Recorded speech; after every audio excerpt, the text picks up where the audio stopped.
মাছগুলো লবণ হলুদ মাখিয়ে নিয়েছি আর কটা ভাজতে বসিয়ে দিয়েছি। রান্না করব মাছটা ভাজা হয়ে গেছে, তুলে নিচ্ছি। এই কটাও ভেজে নেব।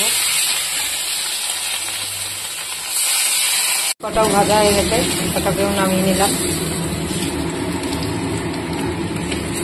এর ভিতরে আর একটু তেল দিয়ে দিচ্ছি, মাছ ভাজার তেলে। এবার দিয়ে দিচ্ছি শুকনো লঙ্কা তেজপাতা।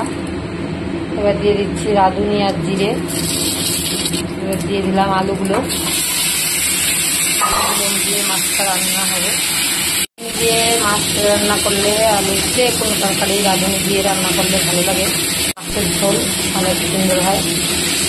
মাছে অত পেঁয়াজ রসুন খাই না, সেই জন্য রাঁধুনি সোমবারা দিয়ে বানাই।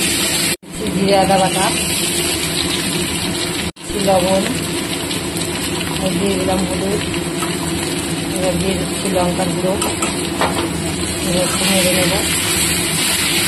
এবার একটু জল দিয়ে দিলাম, একটু টমেটো কুচি।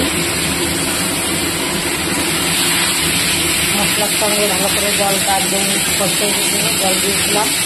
জলটা ফুটিয়ে দিয়েছে, টমেটো থেকে একটু জল বেরোচ্ছে, ওটাতে আরও সিদ্ধ হয়ে আসবে।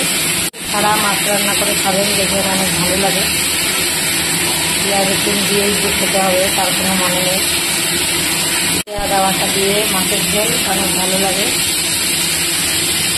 এবার জল দিয়ে দিচ্ছি, আমার মতন জল দিয়ে দিয়েছি। এবার ঢেকে দেবো। ঢাকাটা খুলে নিচ্ছি, ঢাকাটা খুলে নিলাম। আলু গলে আসলেই মাছ দিয়ে দেবো, কারণ আমি আলু গললেই মাছ দিই, তার আগে দিই না। তাহলে আস্তে আস্তে গন্ধ লাগে, ভালো লাগে না। আলু গলে গিয়েছে, দিয়ে দিলাম। আর সাথে দিয়ে দিচ্ছি ওটা কাঁচা লঙ্কা ভেজে। কাঁচা লঙ্কার ফ্লেভারটা আসবে, ভালো লাগবে। মাছটা দিয়ে কিছুক্ষণ জাল করে নেব, মিনিট 10 মতো জাল করব। 10 মিনিট হয়ে গেছে, এবার আমি নামিয়ে নিচ্ছি।